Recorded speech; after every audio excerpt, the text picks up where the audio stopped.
and we have to really escalate the noise we make so that we'll be heard.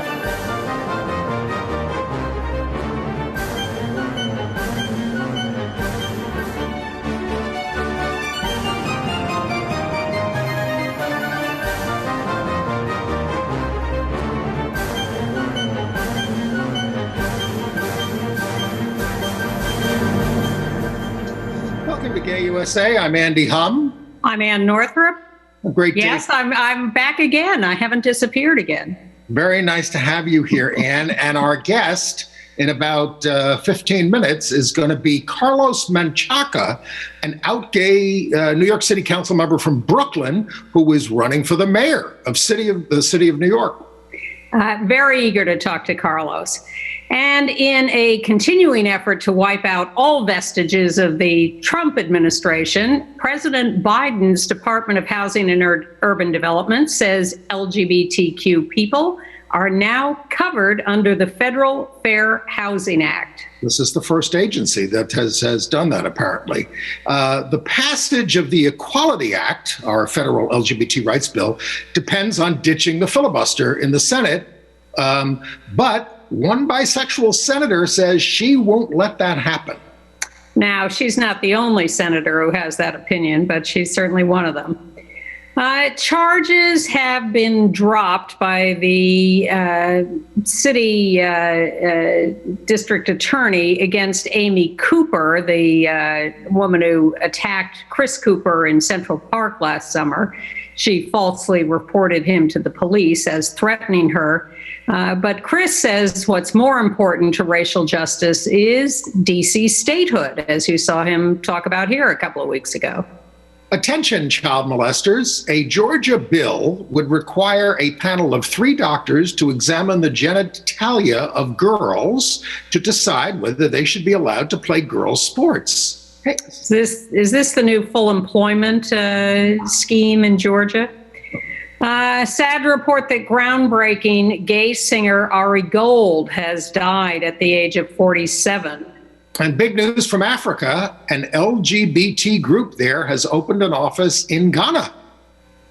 Very exciting. Always happy to report international stories like that. But let's start in the US of A, where the Biden administration is moving ahead with on all fronts, including LGBT rights.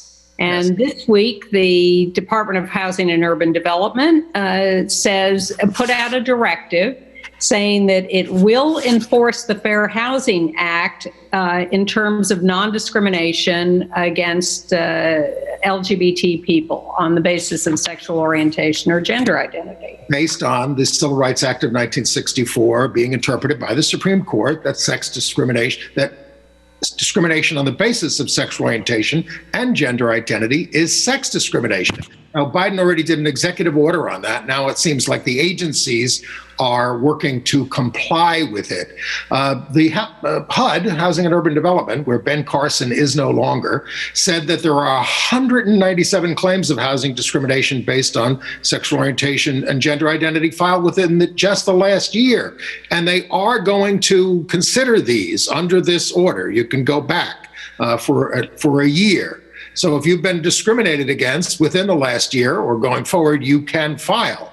And the Equal Rights Center found that this was back in 2014, but 48% of older same-sex couples who tried to get into senior housing experienced adverse treatment.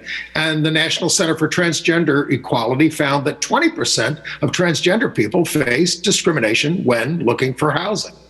And as you say, this can be anything from senior housing to shelters to any kind of real estate situation where people are being discriminated against. Now, am I right to think that in the Obama administration, there were executive orders or directives or rules that gave us these kinds of protections, all of which were wiped out by the Trump administration? So the process here seems to be to restore a lot of the protections that existed in the Obama administration, but go the next step to codify more formally, this is still a directive, but as we go along, advance those protections. Right. Okay. And in the Department of Health and Human Services is agreeing to a court order that is delaying implementation of a Trump rule that attempted to kill non-discrimination protections against service providers, Right. which is a whole wide swath of subjects. The court ordered a delay in implementation of the Trump rules, and the Biden administration is now saying, we agree with that. We don't want to implement the Trump rules. We're fine. And what we're going to do is study this for 6 months until we can put in place more firm non-discrimination rules instead of getting rid of them. Now, the Bostock decision is a pretty firm ruling. It's the law of the land, but we still want and need the Equality Act, the federal LGBT rights bill. And it could be passed tomorrow, but because the House already passed it last year, would certainly pass it right away again. But the Senate needs to get rid of the filibuster, or I don't see this passing. And one of the key, as you noted at the top of the show, there are a couple of Democrats against that. But like Manchin of West Virginia, but also Dianne Feinstein doesn't want to get rid of the filibuster. Chuck will have to have another talk with her. But one of them is the bisexual Arizona Senator Kyrsten Sinema, who says her mind is closed on the matter. She also outright opposes raising the minimum wage. She may end up getting a primary. Yeah. Well, I don't know, Arizona, it's a toss-up. But let's be clear, the Equality Act to pass in the Senate needs 60 votes, right? It doesn't. It would have to go through a cloture vote, yes. We have to get rid of that. I mean, the main reason, of course, we have to get rid of that is because we have to pass the voting rights bill and the H.R. 1, which would extend voting rights around the country in all kinds of ways. If we don't do that, I mean, we're in big trouble for the 2022 elections. All right. Even with Trump going after McConnell and calling him whatever he called him. Reelected. Yeah. He called him Doer. The White House has sent the nomination of Dr. Rachel Levine to be the Assistant Secretary of Health, and she would be the first Senate-confirmed transgender official in our government. And is getting horrendous hate tweets and Facebook posts, and the attacks are just disgusting from the right wing going after her as a trans woman. Right. It's, what she has already put up with in her life is unbelievable in assuming a public post as the Pennsylvania Secretary of Health. And it is only escalating now that she is being nominated for this federal position. Well, speaking of hate and idiocy, we told you last week that, an Ayatollah in, I believe it was Iran, and an Israeli rabbi said that if you take the COVID vaccine, it's going to turn you gay. This is now a position adopted by QAnon. So nice when they form coalitions. And by the way, people, I think, were quite giddy at the presentations of the House managers in the Trump hearing in the Senate about, what a great presentation. And they really laid out all the stuff against him. And this is really going to be he'll never come back from this, because even though he wasn't convicted, everything's out there on the record. And I think that's just tremendously naive. I think it was a very false sense of security to rely on that. Well, I mean, we can look at the spectacle of what's happening in the Republican Party and the Fox News hosts. They regularly condemn cancel culture. Don't cancel anybody, but only on the left. Now they're conducting this all-out purge of anybody who voted for impeachment in the Republican Party. I mean, state parties are voting unanimously to censure public officials that they helped elect. And then there was Representative Adam Kinzinger of Illinois. He was condemned by 11 members of his own family who said he was in cahoots with the devil's army.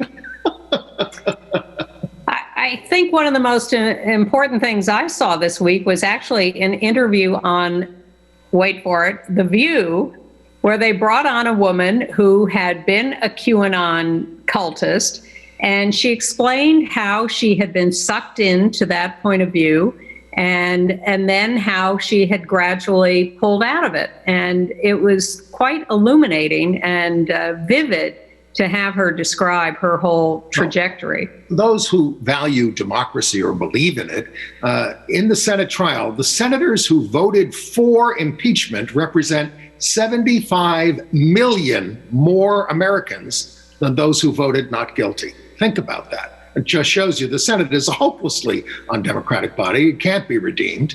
And although the Democrats are in control by, half a vote, basically, at this point.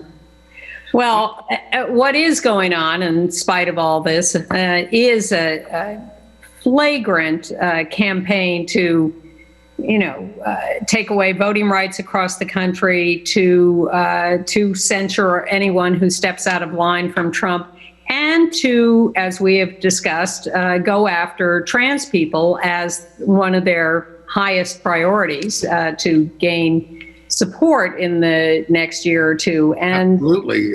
Mississippi, the Senate passed a bill to ban trans women and girls from participating in sports. And this is in violation of NCAA policy and could threaten Mississippi's federal education funding. And that bill goes to the House. These proposals are happening across the country, but uncovered this week is a plan by the Heritage Foundation, the Alliance Defending Freedom, and the Family Policy Alliance called the Promise to America's Children.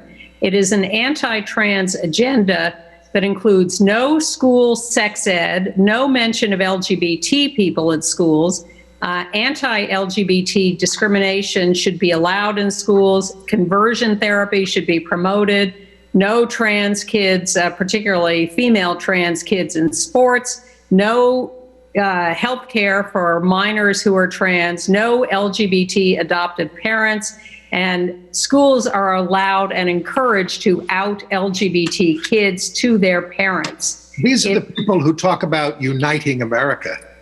Exactly. But this is a formal a war plan by the right wing. Well, and Georgia is really declaring war. I mean, they don't just want to ban trans girls and women from girls' sports. They want to create, quote, a panel of 3 physicians to examine reproductive organs and genetic makeup of girls, which, as I said, is a child molester's dream job. The Georgia School Board Association wrote the legislators that the proposed law would go against Title IX of the federal anti-discrimination law and President Biden's executive order. It would also ban civil liability for the physicians poking around in these girls' privates. It's unbelievable. They are absolutely shameless. They are absolutely relentless. And this, do not kid yourself that these people are going away anytime soon. Oh, Arkansas, the Senate passed a healthcare religious objections bill that allows doctors to refuse treatment to LGBTQ people, except in emergency circumstances. But and it'll also let pharmacists deny fertility drugs to lesbians or deny hormone treatments for a trans person needing inpatient care for an infection. I mean, the hatefulness here, but they think they have a winning issue by attacking trans people. Often. Now, I've gotten a few notes from people who say, and why are the Democrats so wimpy? Why are they not fighting back more? Why didn't they call witnesses in the Trump hearing in the Senate? Why are they backing down? I'm not sure I believe that that's what's happening, but do you have a take on that? Do I have a take on it? Again, wanting to move forward with Biden's agenda was why they agreed to just take a statement in the trial rather than call witnesses, because that could have gone on forever. And what was the point? People were never going to change their minds. Look, in Pennsylvania, they want to elect high court judges from districts drawn by Republicans who control the legislature overwhelmingly, and they're currently elected statewide. And Arizona wants to cancel the votes of voters in presidential elections and let the state legislature decide who the electors are going to be, which is the way we started in this country. I was going to say, back to the 18th century. Well, some are fighting back. I'm happy to see that Brian Sims, the out gay state legislator in Pennsylvania, is going to run for lieutenant governor, while the quite provocative lieutenant governor currently is running for Senate. And we have a candidate here in New York City for mayor, out gay member of the city council, who we are going to bring on now and talk to about his campaign. Carlos Menchaca has been a member of the New York City Council for 2 terms. Born in El Paso, Texas, raised in public housing by a single mother, and as I say, a member of the New York City Council for the last seven and a few weeks, years. And now he wants to run for mayor. Hi, Carlos. Buenas tardes, Andy. Good to see you, and good to see you both. Carlos, I once demonstrated against the council member in your district, Tom Cute, because he was so anti-gay at Windsor Terrace in the snow. But times have changed, haven't they? Times have changed, and boy, do they need to continue to change. Well, we couldn't agree more with that. So we have to ask you, I think Andy figured out there are now 40 people running for mayor of New York in this horrible time in history when everything is a mess. So tell us why you're doing this. I don't know about you, but I'm ready to turn the page on city politics here in New York and usher in something that is brighter and better for New York. I know that our democracy is in shambles, and it feels like that. But what I want to do is bring a different energy. I would be the first gay Latino to be mayor of the city. And I think that what I do is I reflect the energy that has been part of the essential work that has happened here in the city of New York. When I think about the vibrancy of the city, I think about the people who I've been in contact with, that I've been in organizing with, that I've been in activism with, and it's the immigrant community, working families. This is my story. You know, I grew up in public housing, as you said, Anne, and so much of what I've learned is really about ensuring that our government can do the best to ensure that the most vulnerable in our city get what they need to be able to thrive. And that's what I've been doing in the last 7 years in Sunset Park and Red Hook, not just as a council member, but as the chair of the immigration committee. I was the task force co-chair for the census. You know, I've been really thinking through how we can revolutionize government to ensure that we can reimagine our institutions like the police, healthcare, education, but to do it with communities at the front, letting them tell us how to transform. And I'm ready for that. People can go to your website, carlos2021.com. Yes, carlos2021.com. And they can read all about your issues. But here's your chance, because a lot of people are just meeting you for the first time, and we're talking to people all over the country. All over the world. All over the world. What is the achievement that you have that you're most proud of, that you think will resonate with people this year? The thing that you've done that you're most proud of? It's my political courage, Andy. So much of what I think we have seen nationally is this like moment where we want Democrats to do the right thing, to step over and make something happen. And that's what I've been doing as the representative of a low-income immigrant community, working families. I voted against the 4 new borough jails of $9.2 billion price tag. I do not want to create a more carceral state in our city. Those are spaces for immigrants and for Black and brown trans women. That's what's really, I think, at the core of my leadership style. I voted against the budget last year because we did not actually defund the NYPD to move critical resources to COVID-impacted communities.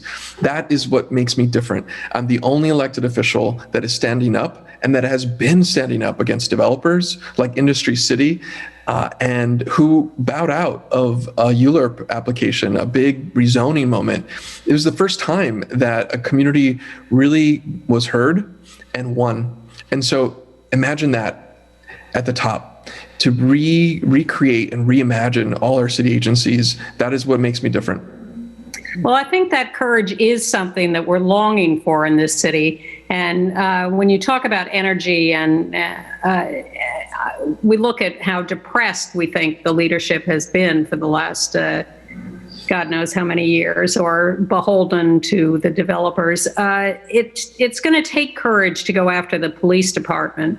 I've been here for 50 years, and every single mayor has been so cowardly in dealing with the police. And I wonder how you envision being able to change that relationship.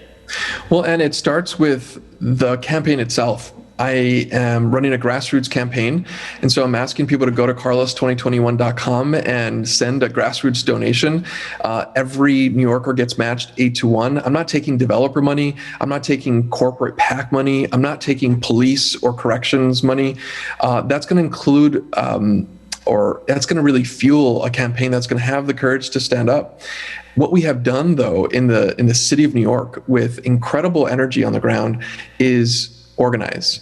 That energy is on the ground right now, that has been marching since last year, after Breonna Taylor, after George Floyd. And so that needs to be matched at the city level. And so you will see me demonstrate my leadership in the next few months as we get to the next budget.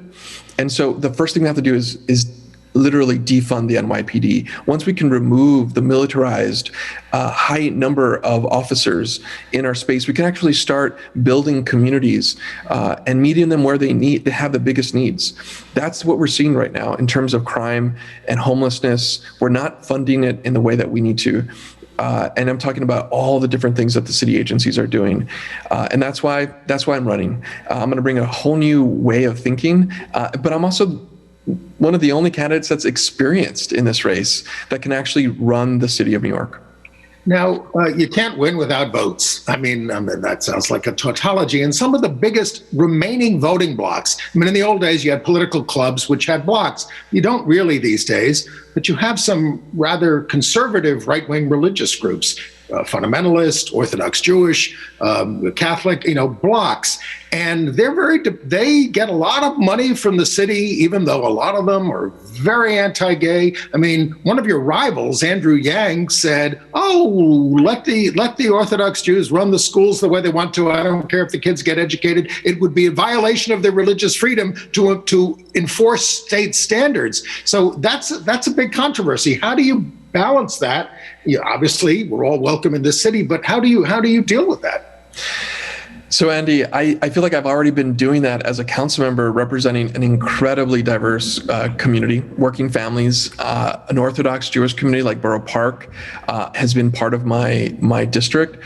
And here's the thing that I know more than anything is that people are talking about the disparities that for too long we have been ignoring. And I'm talking about the things that are everyday municipal things, picking up garbage on the streets, fixing potholes, ensuring that the park has what they need, ensuring that public spaces and the amenities that we promise in the city are maintained.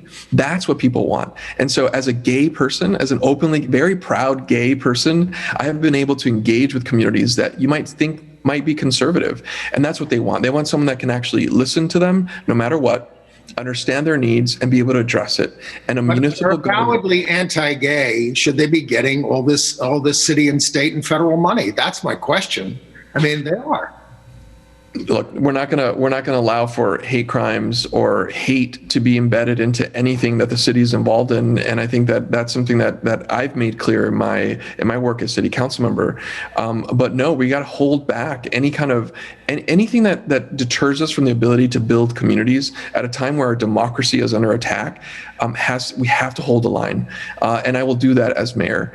I think we've done that on the ground too by bringing in another way. Like participatory budgeting, for example. Instead of saying, you're not going to get money, how about we start with dollars and come together as a community and say, what do we need as neighbors?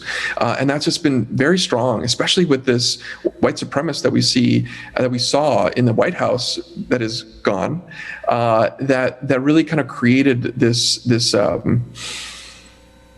just incredible feeling of discombobulated feeling in our cities. And this is why I'm asking the Department of Buildings to remove the president's name, the ex-president's name, Trump, from buildings.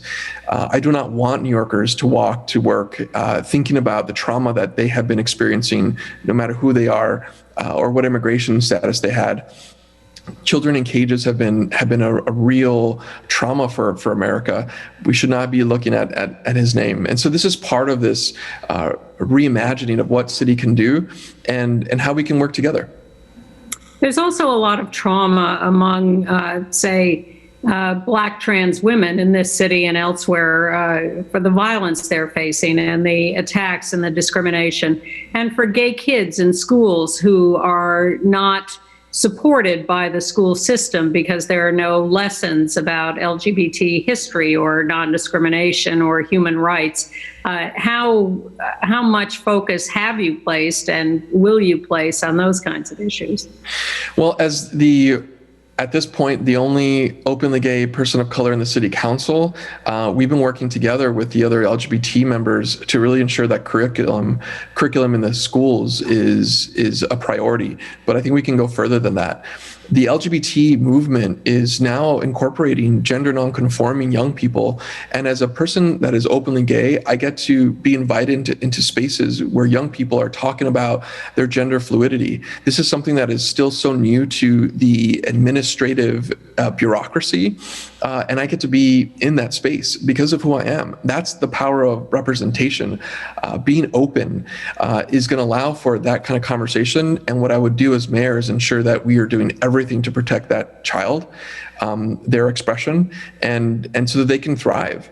And it has to happen here in the city. And so nationally, I think this election is going to put New York City on a different map that will allow us to be a beacon across the entire country on things that we can do to experiment in this way, to bring more rights and protection of rights for young people. And our Black and brown trans women have been at the center of so much. And back to like this carceral state and the police have been such a big issue here. There's a lot of state laws that now, with the supermajority in Albany, I think we're going to hopefully get to ensure that we're not incarcerating our Black and brown trans women. That we ensure that sex work is exactly that. It is work, and that it should not be something that incarcerates a person.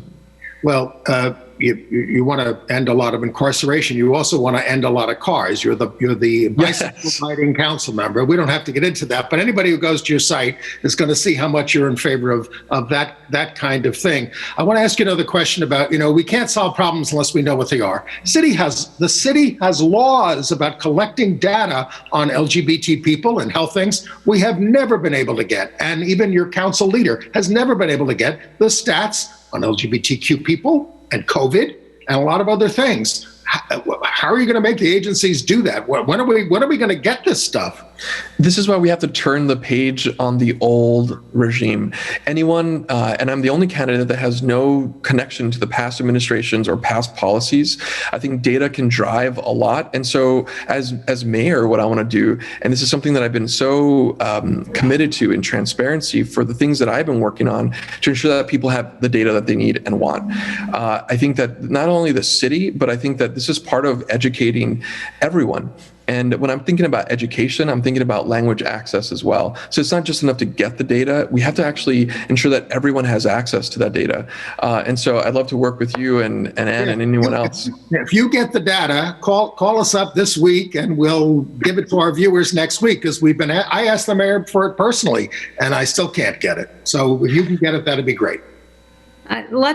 Let's talk for a minute about COVID, because you do, in particular, represent an area that would be described probably as a less privileged in relation to, say, Manhattan, Upper East Side areas. How is vaccine distribution going in your area? How do you see the city handling the epidemic these days and going forward?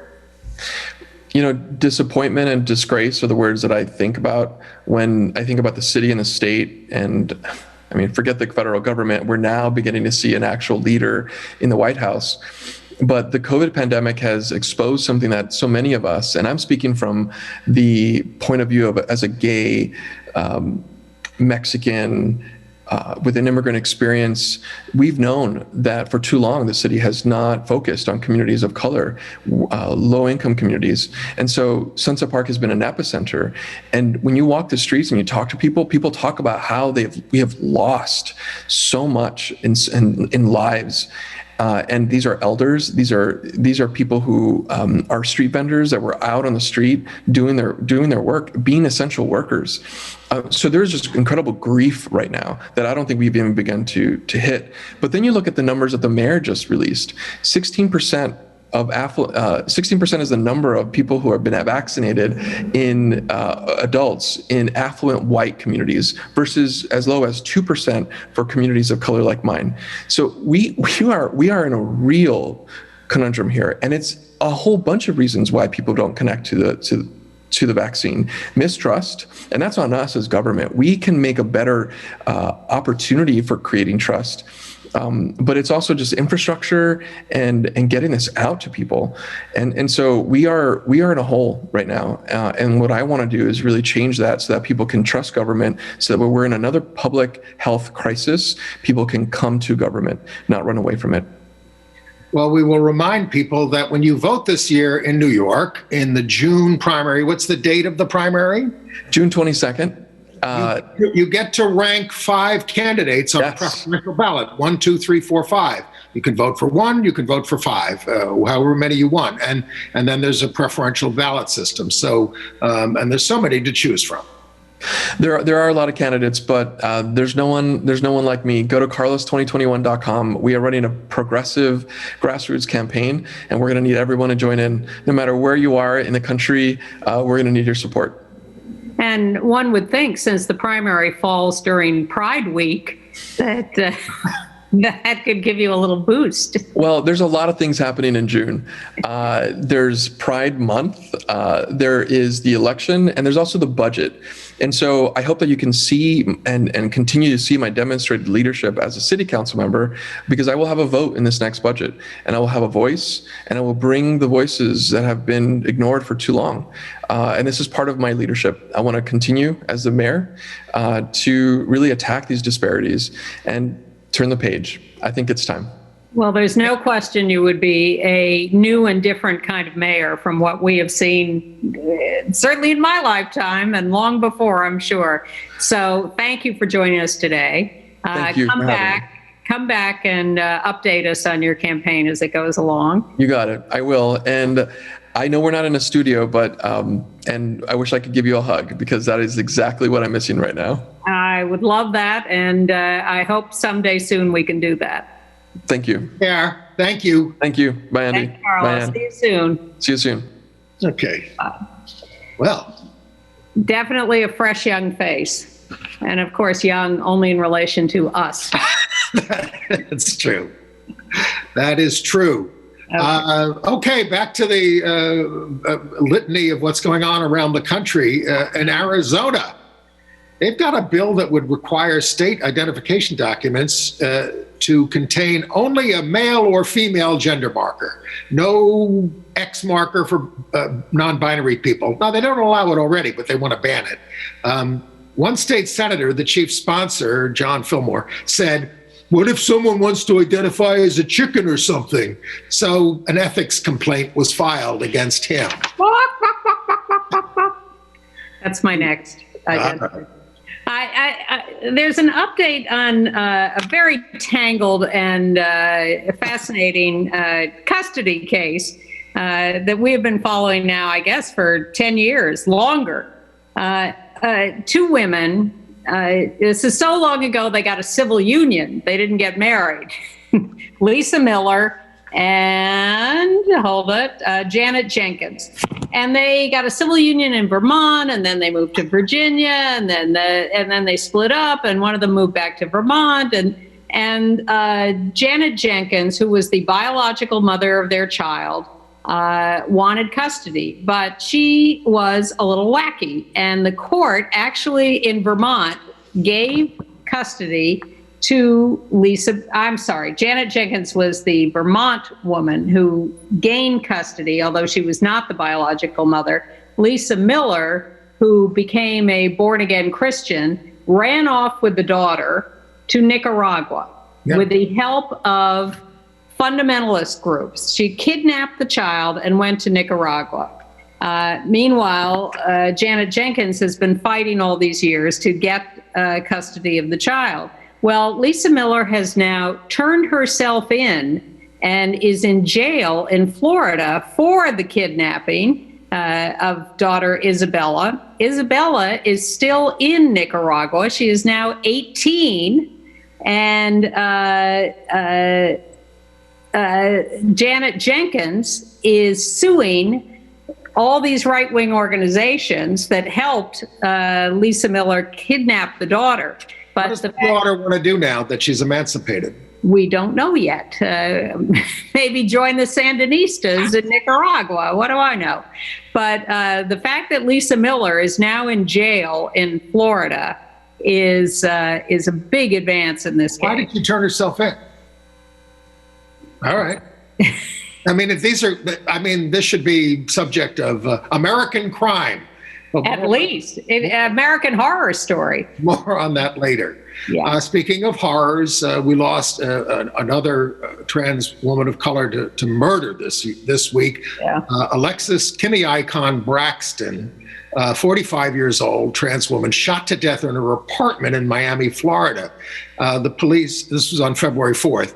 It may have been a hate crime. They're investigating. It's the 6th such murder this year.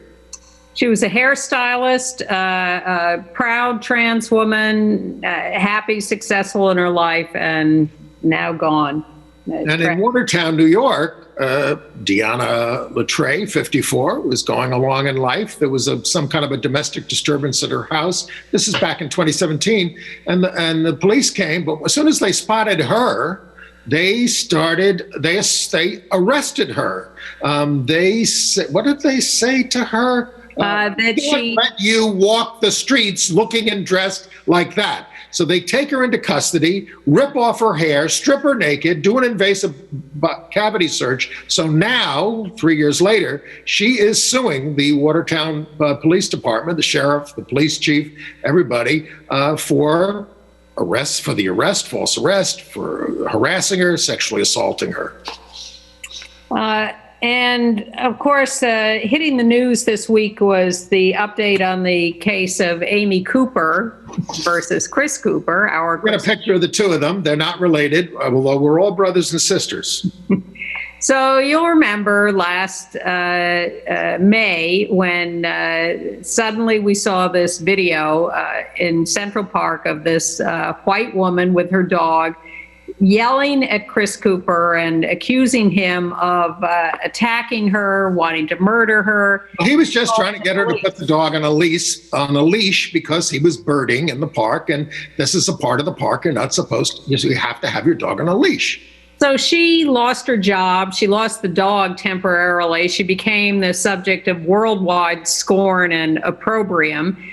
Chris said he did not want her prosecuted necessarily, had no hesitation about calling her a racist and her actions completely inappropriate, but he was not out to destroy her life. Well, now the Manhattan District Attorney has decided to drop the charges against her because she went through a restorative justice process where she went to 5 therapy sessions to talk about race, and the therapist said that it was a moving experience and she learned a lot. Now, I just hope they don't let Trump off with 5 therapy sessions. Well, the problem is that her lawyer says she was acquitted. They dropped the charges, and a lot of people are going to have legal problems because there was such misinterpretation of what happened. They have legal problems. Oh, they're going to sue Chris? Well, Chris's attitude, he gave a statement out that we should read because he gave it to everybody. He said that he is far more outraged that the Congress continues to deny the mostly black and brown people of District of Columbia statehood and the representation every American deserves than by anything Amy Cooper did. He says that gross racial injustice of not having statehood could be fixed by the Congress right now if Kyrsten Sinema gets rid of the filibuster. And that's what people should be focused on, not last year's events in Central Park. So people are a little torn about this, but I agree with Chris that certainly her life has been a shambles because she doesn't sound sorry at this point if she's letting lawyers say that stuff. She's made no statements of contrition recently. I guess she put out some statement at the time after she was, so battered and bruised by everybody's attacks. But nothing from her lately, and now we get this statement from her lawyer that acts as if she's been exonerated and that they're going after other people. Well, horrible. We told you all the terrible things happening to trans folks, but there was a kind of a breakthrough on children's television. Remember Blue's Clues? They now have Blue's Clues and You. It's a reboot of the 1996 children's series. They posted a song about the alphabet where the P in the alphabet stands for pride, and the P is in rainbow flag colors and trans pride flag colors. All sorts of different colors. All right. In Orlando, Ricky Martin is becoming a spokesman for the Pulse Memorial Foundation. That was announced on the latest anniversary of the Pulse massacre. He's taking that on. Good news from San Francisco. The Noe Valley hilltop home of lesbian pioneers Phyllis Lyon and Del Martin has been recommended for landmark status by the city planning department. It would be the first located solely in a residential neighborhood and the first focused on lesbian history or herstory. Historic Preservation Commission is voting today as we're taping. Then the Board of Supervisors votes a second time. It's the fifth such LGBT site in San Francisco to be designated. Yeah. Now, we don't know. This is a recommendation from the Planning Council. We don't know what those other bodies will say. A couple, I guess, bought the house and the adjoining lot that was part of all this, an undeveloped lot, with plans to build on the undeveloped lot and improve the house a little, except everything they talk about sounds pretty extensive. Don't touch the lot next door. Their ashes are exactly partly buried there. Their ashes buried and scattered there. So it'll be interesting to see how that plays into it. Easy. In New York, Governor Cuomo, currently under dire attack from his nursing home scandals around COVID, has ordered insurance coverage for some LGBT people for fertility issues. And they've also, now the surrogate pregnancy law has gone into effect in New York. So a couple of passings to tell you about. The groundbreaking gay singer Ari Gold has died at the age of 47. It was a battle with cancer. He was born and raised in the Bronx in an Orthodox Jewish family. He performed at all the New York clubs and he did pop and rhythm and blues songs, but with a lot of explicit gay content. And he was really a mainstay, featured performer at Pride events all over the country, recorded 7 albums, and he had RuPaul as his mentor. And got a lot of, statements by people like Lady Bunny and Laverne Cox and Ru at his passing about what an important figure he was. We've been doing this show so long that I remember when Ari Gold came on the scene and was quite a groundbreaker in being an out gay singer. His first album was in 2001, and he really was an important figure. I also am interested in the outpouring of affection for the CEO of Marriott Hotels, Arne Sorensen, who just died of pancreatic cancer at 62, because he was one of the first corporate leaders who really was full on in his support of the LGBT community. When I think about corporations that were early, I think of American Airlines, I think of Absolute Vodka, And Marriott was definitely among those. Very few early on who really went whole hog in supporting the community. He was also the first non-Marriott to run Marriott. Okay. All right. Congratulations to Adam Rippon, champion ice skater. He got engaged to his boyfriend, Jussi-Pekka Kajala, in December in Finland. They were apart during the pandemic for most of 2020, but absence made the heart grow fonder. And Adam, they announced their engagement. And Adam is working on a comedy series on figure skating for NBC. Yeah, yes. Also, the battle royal heats up and continues between Heritage of Pride and the STAR organization, the Black trans women. And now they're not going to meet because Hop says they're not, STAR is not. Are they meeting with Reclaim Pride? Oh, God, no. We got over that years ago. But it's ridiculous. All right. International news, yes? Yes. In Tunisia, LGBT people are joining the demos against vicious police repression there. LGBT activists have become active in wider demonstrations around the world against repressive governments and police organizations, whether it's here in Tunisia or Thailand or Turkey. We're part of these uprisings. Poland. In Tunisia, that's quite risky. The military has arrested 1,700 of the protesters, including 300 minors. That's young people, not people in mines. Many are humiliated and tortured when they're in custody. So they're very brave. And it's about all kinds of issues. It's not just about gay issues. No, but that's the point, that we are part of these coalitions. And the more we build these coalitions around the world, and in this country too, it's necessary if we're going to beat back these authoritarian, violent regimes. Mexico has been legalizing same-sex marriage bit by bit, state by state. They're up to about 19 now, but the Supreme Court is going to rule February 24th in a case that could resolve the issue nationwide. The UN has come out with a report about Iran and how LGBT kids there are tortured. Electric shocks, forced hormones, strong psychoactive medications, all to cure their sexual orientation or gender identity. They also, of course, persecute women, regime critics, trade unionists, ethnic and religious minorities, and human rights activists. And they still have a death penalty for gay sex.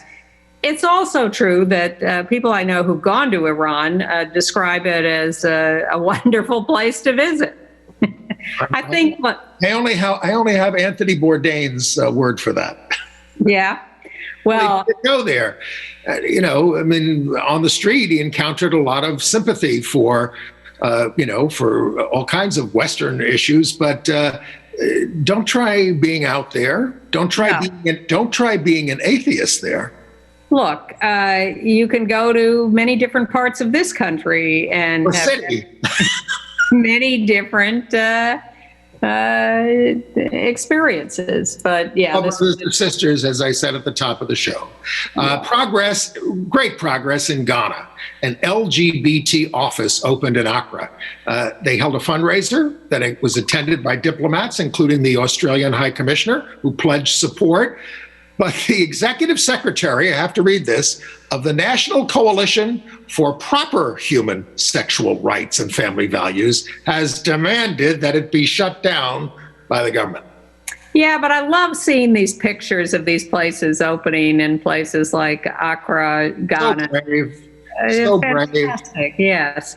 And in Angola.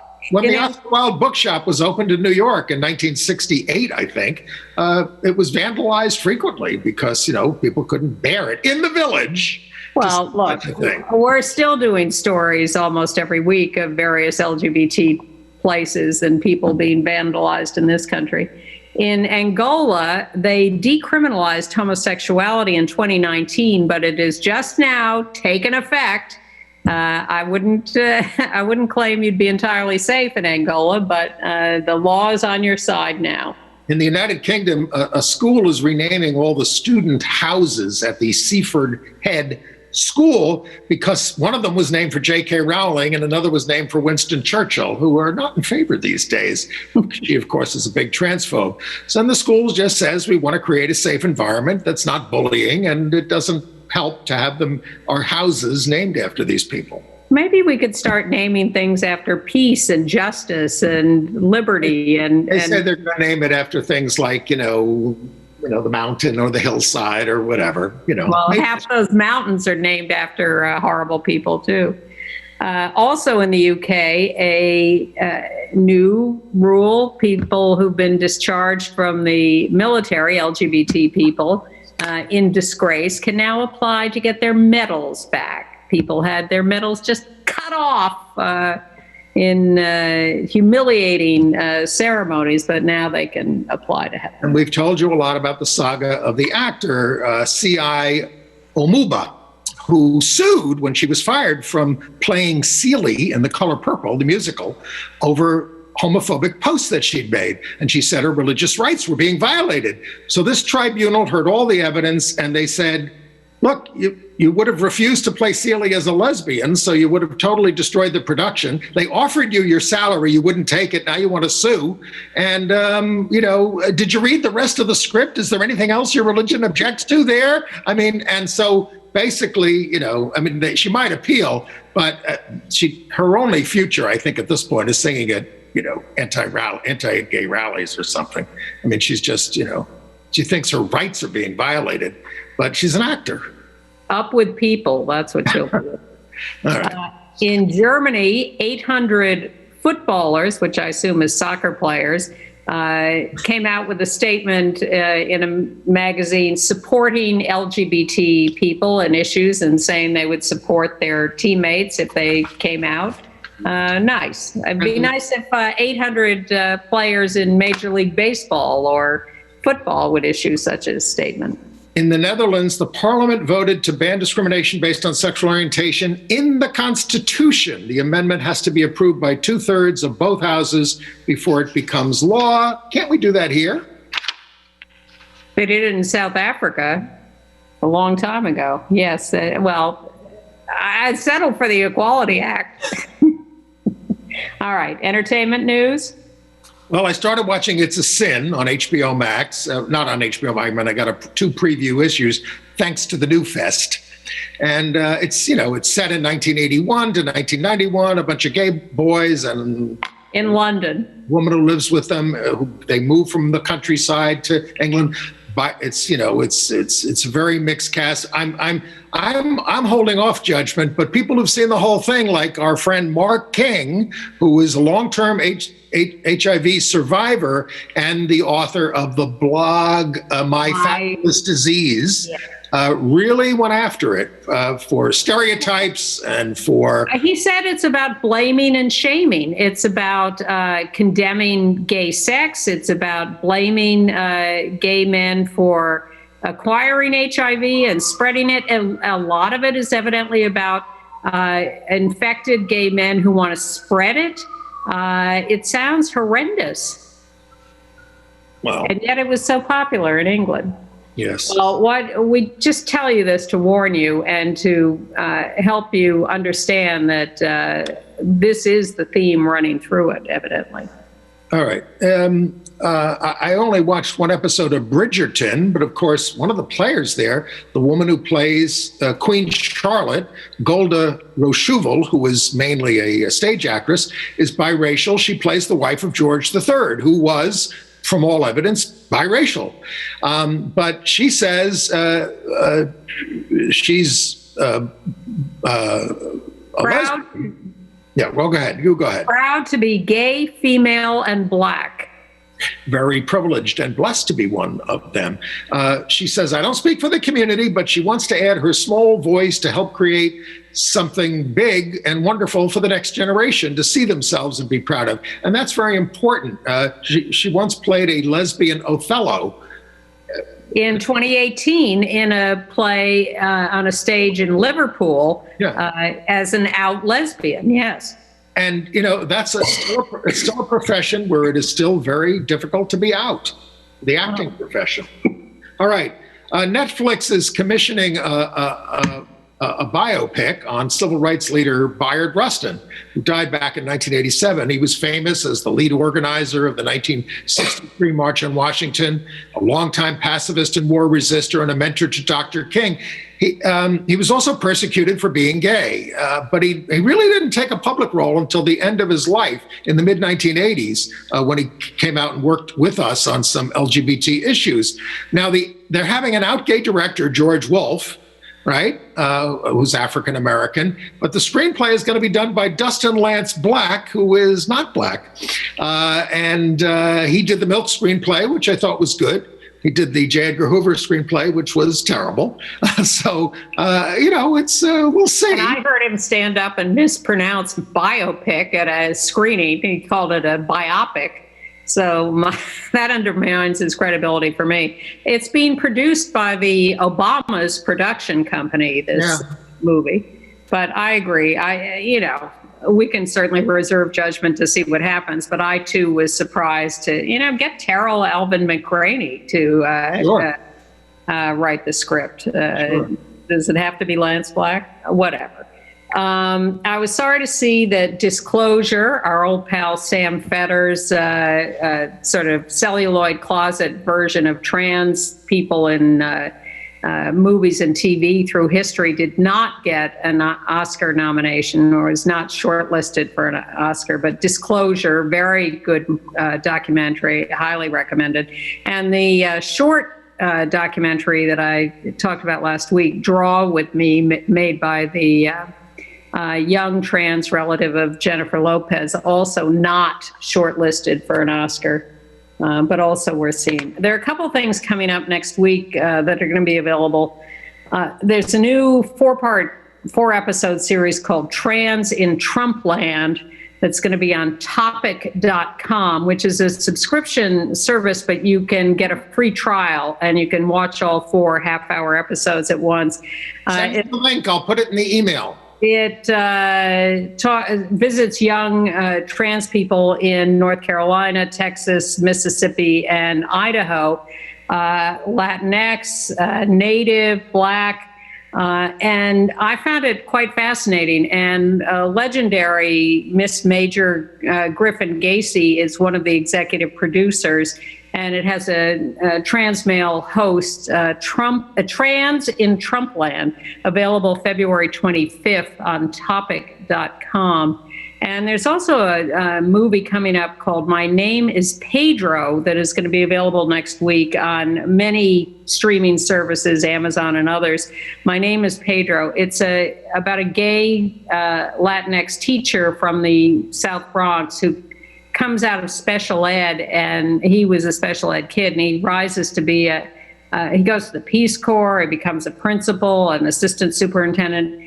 I can't fully describe it. It is one of the most moving movies I've seen in a long time. My Name is Pedro. Send me a link. Andre DeShields, out gay actor, is going to play Frederick Douglass next week, February 26th at 7 o'clock, in a feed from flushingtownhall.org.